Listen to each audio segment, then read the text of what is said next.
उपस्थित आहे म्हणून उपस्थित सर्व सेवक बांधव आई बहिणी बालक बालिकांकडून भगवंताला एकट्याने प्रणाम करूया. भगवान बाबा हनुमान को प्रणाम. मान त्यागी बाबा तुमदेव को प्रणाम. परमात्माए नमस्कार.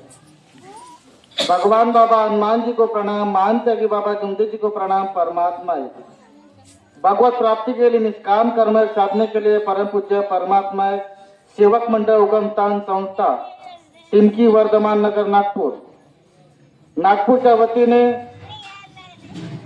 बाबांच्या आदेशाप्रमाणे आजचे हे त्यागाच्या हवन कार्यानिमित्त बामणी या गावला बाबांचे सेवक आंबुने भाऊ यांच्या निवासस्थानी हवन कार्य ठरलेले वेळेवर सुरू झाले व पार पडले. त्यानिमित्त एका भगवंत कार्याची चर्चा बैठक सुरू आहे. या चर्चा बैठकीमध्ये सृष्टीची निर्माता जीव बुद्धीचे विधाता कर्ता व करविता सर्व सेवक बांधवाई बहिणी बालक बालिका सर्वांचे माता व पिता स्वयं शक्तिशाली भगवान बाबा हनुमानजी उपस्थित यांना माझा प्रणाम.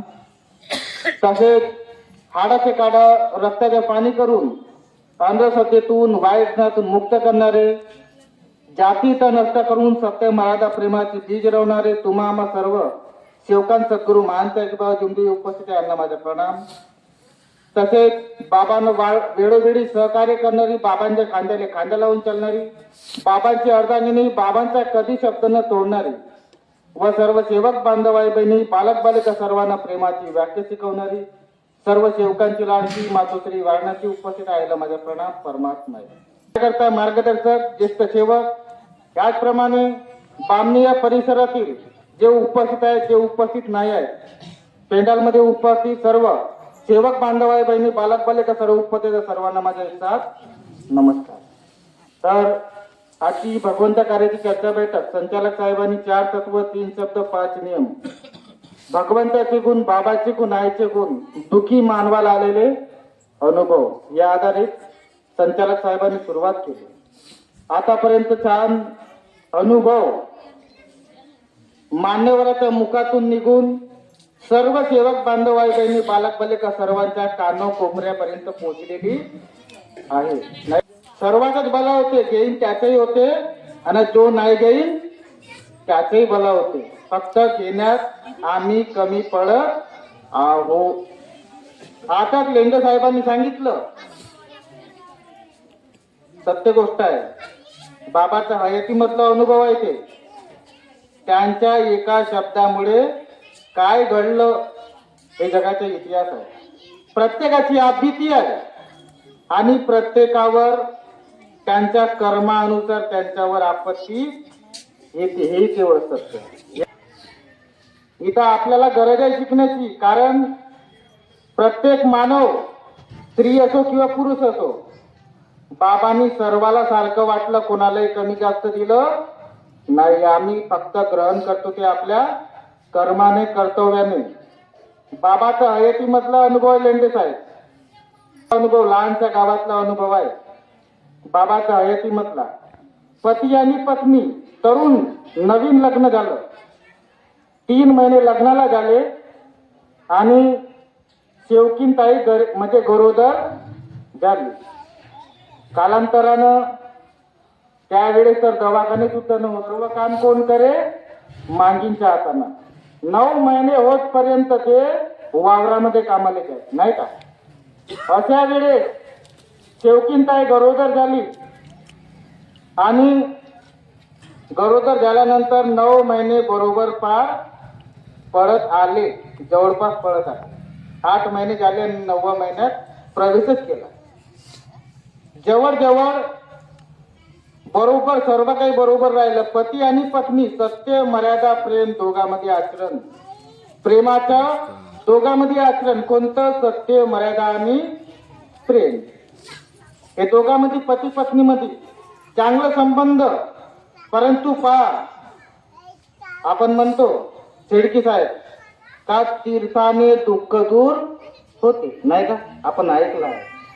या अनुभवात तुम्ही समजून घ्या. शिकण्याची गरज आहे. साहेबांनी सांगितलं चौधरी साहेबांनी का आपल्याला जन्मोजन्मी जोपर्यंत जिवंत आहो आपल्याला शिकण्याचीच गरज आहे आणि आपण शिकतच राहू. किती शिकून जाऊन परंतु शिकणार नाही.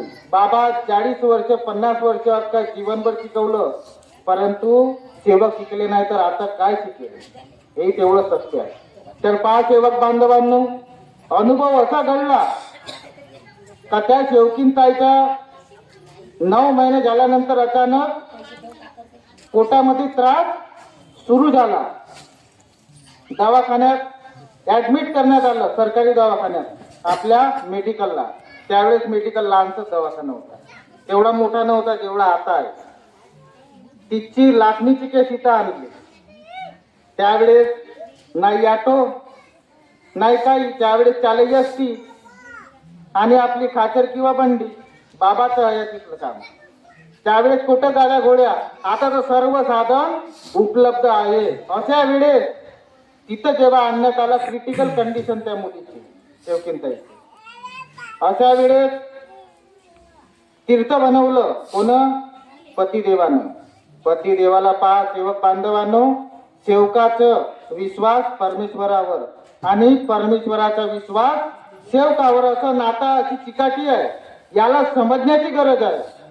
तर पहा सेवक बांधवांनो, दवाखान्यात पोहोचली आणि तिथं ऑपरेशन करण्यात आलं कारण की मुलगा पोटामध्ये मरण पावला. पहा सेवक बांधवांनो, सेवकींताई खूप रडू लागली. तिची परिस्थिती एकदम डाऊन होऊन गेली. तिथून घरी आले.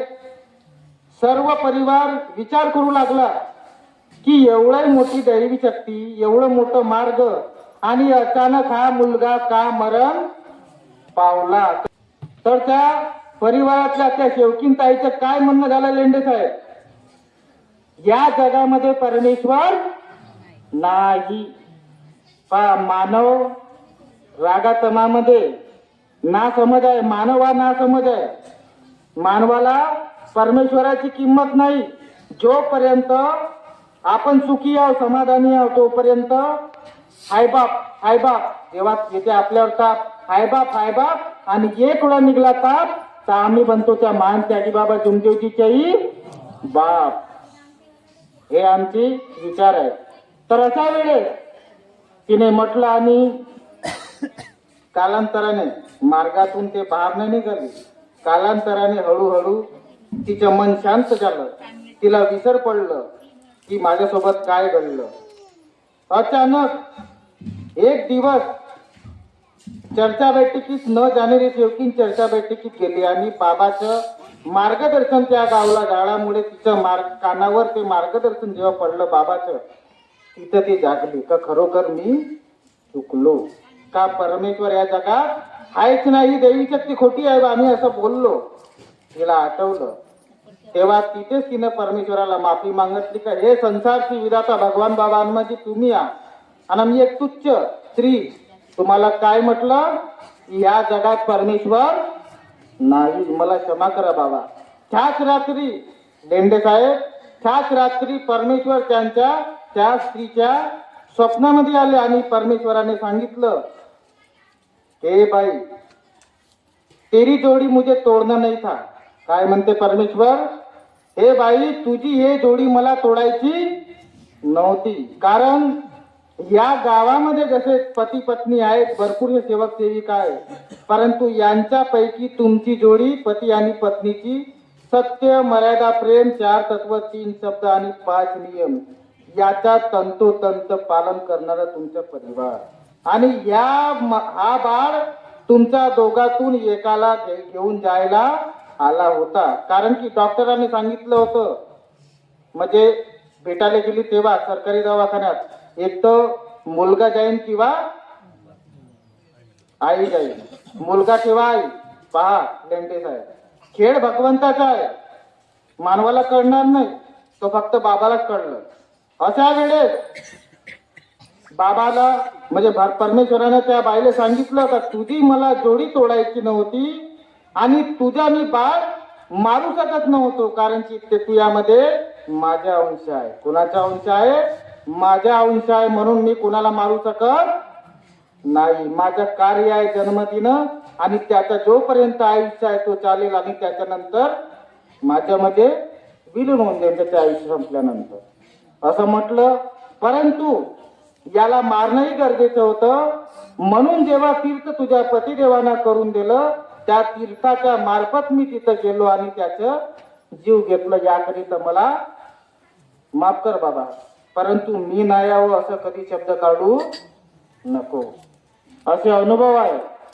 म्हणून वैष्णवताई, मी तुला विनंती करतो आणि तुझ्या माध्यमातून जय सेवक सेविकांना विनंती करतो की या जगामध्ये परमात्मा एक, या मार्गासारखा जगात दुसराही मार्ग जगाच्या पाठीवर का अख्ख्या विश्वात घुमानं.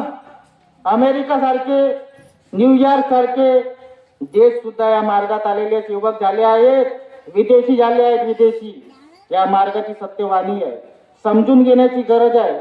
म्हणून या विश्वामध्ये अशी दैवी शक्ती जगात मिळणार नाही. म्हणून मार्गदर्शक साहेबांसंग अटेच राहा. मार्गदर्शक साहेब ज्यांना अनुभव आहे, तुमचे मार्गदर्शक जुने आहेत, त्यांच्याकडून अनुभव घ्या, त्यांच्याकडून मार्गदर्शन करा, त्यांचा अनुभव घ्या आणि परमेश्वरावर विश्वास ठेवा. माझा हा आत्मविश्वास आहे की परमेश्वराचं एक दिवस जर तुमच्याकडे लक्ष येईल, किती वेळ लागेल मला माहित नाही, तुम्हाला परमेश्वर योग देईन. पण तिथं पुन्हा पण आहे, तुम्ही जर परमेश्वराकडे लक्ष द्या, तत्व शब्द नियमाच्या चाकुलीत राहून जर चालाल तरच तुम्हाला परमेश्वर योग देईल. अन्यथा तुमच्या माझ्या कोणाच्याही बापाचा नौकर नाही. एवढेच बोलून आजच्या प्रसंगी संचालक साहेबांनी मला खरोखर मार्गदर्शन करण्याची संधी दिली, याबद्दल मी यांचे आभार मानतो. एवढेच बोलून आपल्या शब्दाला इथे थांबवतो. सर्वांना माझे एकदा नमस्कार.